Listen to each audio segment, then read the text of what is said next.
औज़ुबिल्लाहिमिनश्शैतानिर्रजीम बिस्मिल्लाहिर्रहमानिर्रहीम। अस्सलाम वालेकुम डियर स्टूडेंट्स, कैसे उम्मीद करती हूँ सब खैरियत से होंगे जी। आज हम डिस्कस करेंगे चैप्टर नंबर 3 और लेक्चर नंबर 8 को, biology 9th class. Most important long question है ये,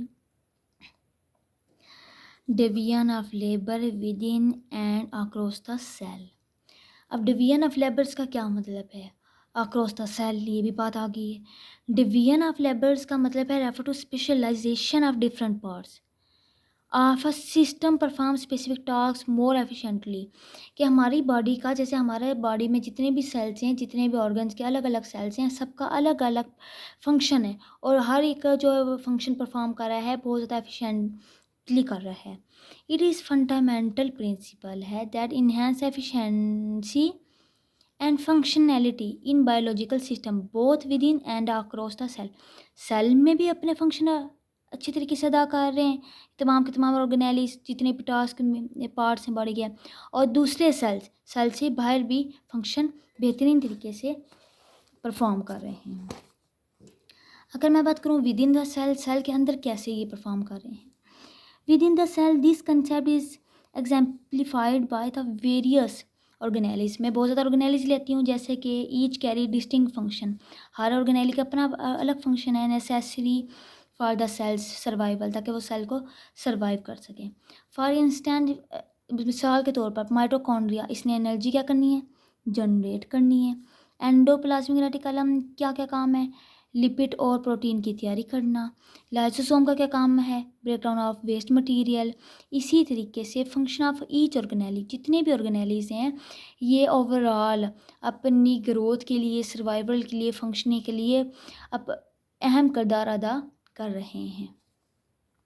अक्रॉस द सेल करूँ, इन मल्टी सेलुलर ऑर्गेनिजम्स, अगर मैं ज़्यादा मल्टी सेलुलर ऑर्गेनिजम्स की बात करूँ, division of labours extended across the cell. Each type of cell perform करेंगे specific role, contribute the overall functions of the organism. For example muscle cells है, ये specialised है किसके लिए, कंट्रक्शन के लिए, मूवमेंट के लिए।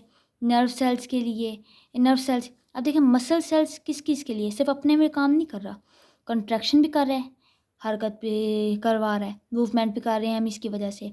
अगर हम नर्व सेल्स की बात करें, ये मैसेज को ट्रांसफ़र कर रहा है ना, पूरी बॉडी में कर रहा है, सिर्फ एक स्पेसिफिक सेल में नहीं कर रहा या एक ऑर्गन में नहीं कर रहा, पूरी बॉडी में कर रहा है। अगर रेड ब्लड सेल्स की बात करूँ, ये ऑक्सीजन पूरी बॉडी तक लेकर जाता है। दिस इंटरसेलुलर स्पेशलाइजेशन अलाउ, ये रहा complex organism to perform wide range of function. ये सिर्फ एक स्पेसिफिक ऑर्गन तक नहीं है, बल्कि पूरा इन्होंने सिस्टम बनाया है, पूरा स्पेशलाइजेशन है किसका, पूरी सिस्टम बॉडी का, जिसमें ये पूरी थॉरली बॉडी में फंक्शन परफॉर्म करेंगे एक सेल से दूसरे सेल्स तक। अगर मैं स्टेम सेल्स की बात करूँ, इन सेक्शुअली रिप्रोड्यूसिंग से organism, all different types of cell, जितने भी डिफरेंट टाइप ऑफ सेल से अराइज आ रहे, कहाँ से, सिंगल सेल से। सिंगल सेल मतलब जाइगोट से।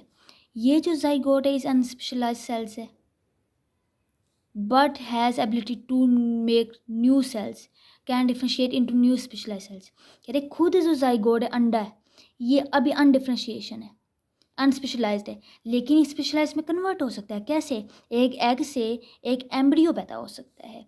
Sales in unspecialise cells that have ability, ये क्या इसकी सलाहियत है, to make a variety of specialise cells, बहुत ज़्यादा सेल्स बना सकते हैं, जिसको हम क्या कहते हैं, स्टेम सेल्स। अब फर्स्ट करेंगे जाइगोट है, जाइगोट सिर्फ अभी हमारे पास एक छोटा सा सेल लिया, जब ये स्पेशलाइज्ड में कन्वर्ट होगा पूरा एम्ब्रियो बनाएगा। एम्ब्रियो के अंदर जैसे हमारे नर्वस सिस्टम्स, पूरा ऑर्गन सिस्टम्स, अलग अलग सेल्स, ये पूरा इन्होंने एक स्टेम सेल से बना लिया है। ड्यूरिंग द डेवलपमेंट के जब earliest stem cell zygote divide करेगा, ये डिफ्रेंशिएट हो जाएगा into the cell lines. Cells of each line differentiate into specific type, कौन कौन से देखें, मैंने जैसे आप लोग बताया स्टेम सेल्स था, एक फर्ज करें जाइगोट है, इसने नर्व सेल्स बनाया, मसल सेल्स बनाया, एपिथेलियल सेल्स बनाया, फैट सेल्स बनाए, रेड ब्लड सेल्स बनाए और गैमेट्स बनाए। ठीक हो गया। लास्ट है, इसी तरीके से stem cells also remain in different parts of body में थ्रू आउट द लाइफ की थ्रेड। दी स्टेम, ये जो स्टेम्स है सेल्स कैन डिवाइड कर लेंगे और डिफ्रेंशिएट कर लेंगे इनटू स्पेसिफिक सेल्स में as the body need them. जैसे हमें ज़रूरत होगी ना सेल्स की, ये उसको इसमें डिवाइड कर देंगे। दे कैन आल्सो रीजनरेट करेगा डैमेज टिश्यूज़। अगर हमारी बॉडी में कोई चीज़ डैमेज हो गई, टिश्यूज़ हैं, तो उस चीज़ को फ़ौरन रिसाइकल यानी ठीक कर देगा, राइट कंडीशन में ले आएगा। For example stem cells present in skin. अगर हम स्किन की बात करें, वाउंड हीलिंग, कोई ज़ख्म हो जाता है, स्टेम सेल्स या अगर हम प्रेजेंट करें लीवर के ऊपर, ये उसको वो भी रिपेयर हो जाता है आफ्टर डैमेजेस के बाद। स्टेम सेल्स प्रेजेंट होते हैं इन द बोन मैरो में, differentiate to make different types of blood cells. ये ब्लड वो कहना ये बोन मैरो में भी प्रेजेंट होते हैं ताकि वहाँ रेड ब्लड सेल्स को बार बार रिप्रोड्यूस कर सके, different types of blood sales and immune cells की ये तैयारी कर सके। जैसे ये बोन मैरो है, बोन मैरो को मैंने स्टेम सेल से अलग किया, स्टेम सेल से वाइट ब्लड सेल्स बना, प्लेटलेट्स बने और रेड ब्लड सेल्स बने।